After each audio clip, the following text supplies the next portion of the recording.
All right, let's do this.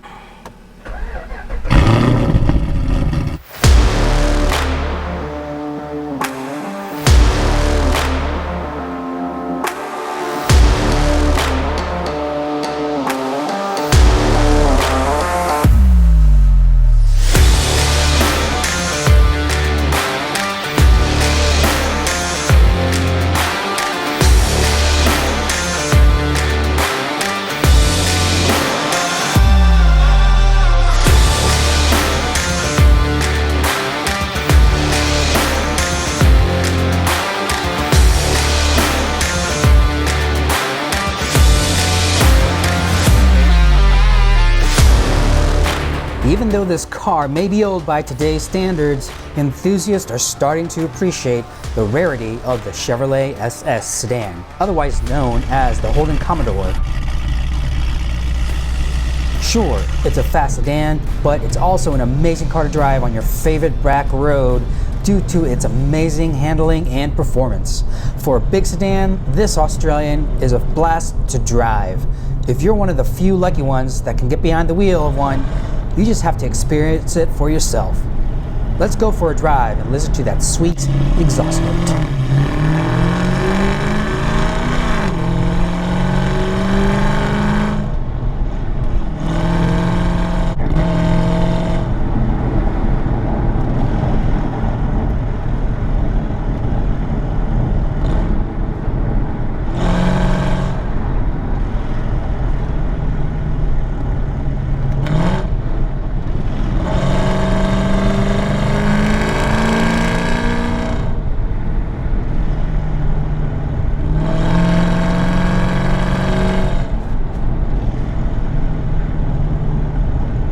This is a 2016 Chevy SS Holden Commodore SSV Redline. For those that know, it's an Australian car designed, manufactured by Holden, built by Holden in Australia at the old factories. I say old because the factories don't exist anymore. People ask, is that a real Holden? Well, tell me what a fake Holden is and we can talk. Anyway, these are Holdens. My VIN plate on the car says GM Holden, manufactured by Holden in Australia. So I really can't argue with that. Plus, I mean, there's already a ton of footage and all kinds of stuff about the car, all the write-ups by journalists all over the place about the car being from Australia.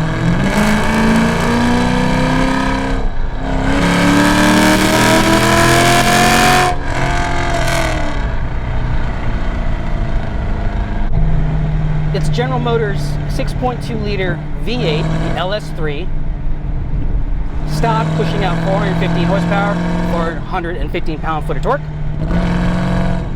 1 out of 5 or 1 out of 6 were available with a 6-speed manual transmission.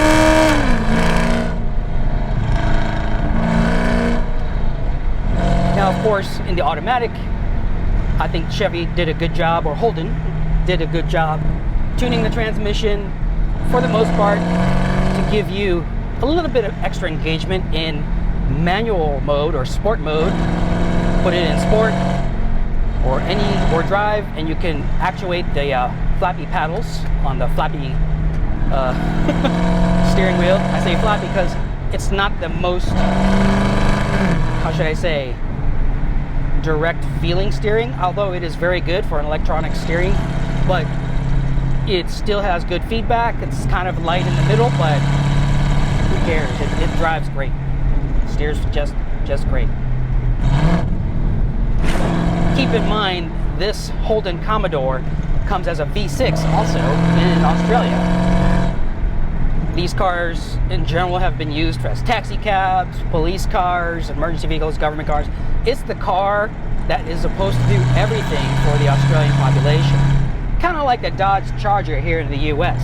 You see those as rental cars, you see those as police cars, all kinds of general purpose consumer vehicles, I mean everything.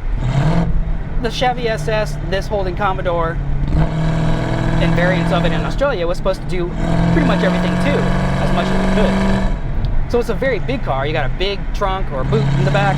You got lots of room inside, lots of leg room and rear passenger seat, lots of space in the front.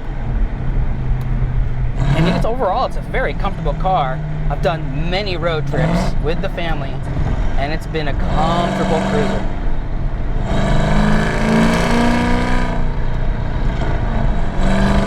Now I know many of you are asking, what have you done to it, Arnold? What have you done to it? Well, if you don't follow this channel, please go ahead and like and subscribe. It will help my channel out. Thank you so much. What has it done? What have I done to it? I have a cold air intake, a Rotofab cold air intake. I have American Racing headers, long tube headers with their X pipe all the way straight to the stock bimodal muffler. Fantastic sound, love it.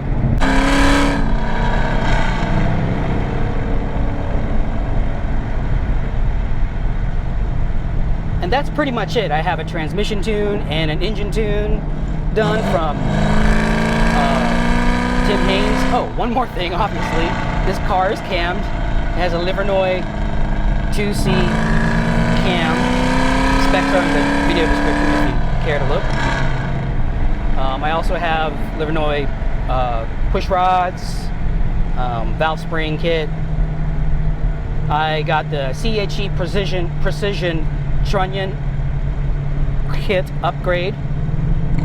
I also have a new water pump, new timing chain,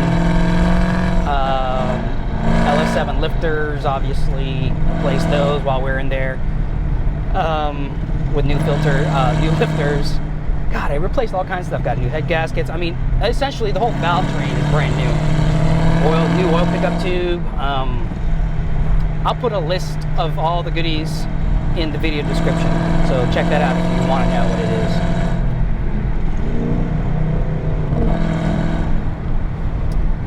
is. So yeah, it is not stock. It's about 440 horsepower to the wheels, a little over 400 pound-foot of torque on when we were street tuning it. I'm sorry, when we were dyno tuning it. This car, I also street tuned the car with Tim Haynes remotely. That was fun. He had me doing all kinds of pulls in the middle of the night. Well, late at night, I should say. But yeah, the car's transmission is fantastic. Overall, this car's been damn reliable. I have a video somewhere here. I'll put the link in the description or somewhere in the screen later, talking about how the car has been after 100,000 miles and what I would recommend after 100,000 miles. So yeah, this car has been fun. I've thought about selling it 100 times, but each time I know I'm going to regret it every time I thought about it, so I decided not to. I still haven't sold it yet. I don't know what my plan is, if I ever will.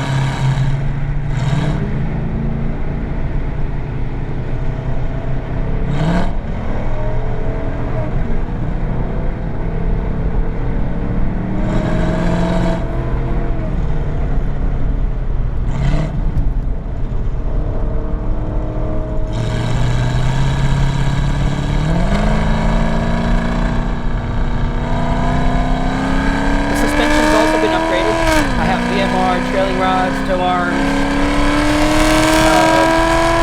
I have King SL lowering springs, about an inch down. I also upgraded the front end links to White Line, I believe is the name of the company. I don't have the factory taillights. I swapped in Spyder taillights, as they call them.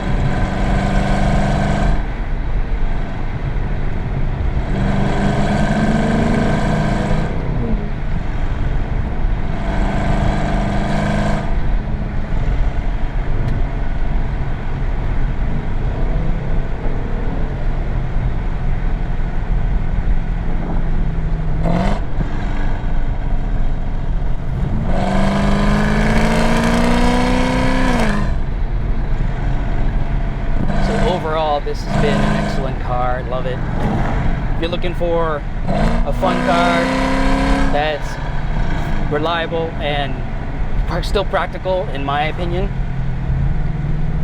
by all means, look at a used Chevy SS in the United States. They stopped making these in 2017. Not many came over to the United States. I want to say just around 13,000 units total for model year 2014, 2015, 2016, and 2017. The magnetic ride suspension did not come until for the US, did not come till the 2015 models, as well as the manual transmission option for the Chevy SS. So if you want a manual, it has to be 2015, 2016, or 2017. The 2014 only available as an automatic. Nothing wrong with automatics. I don't care what anybody says. Yes, manual is a lot more fun, but that being said, you're more likely to find an automatic than you are a manual transmission car. So keep that in mind.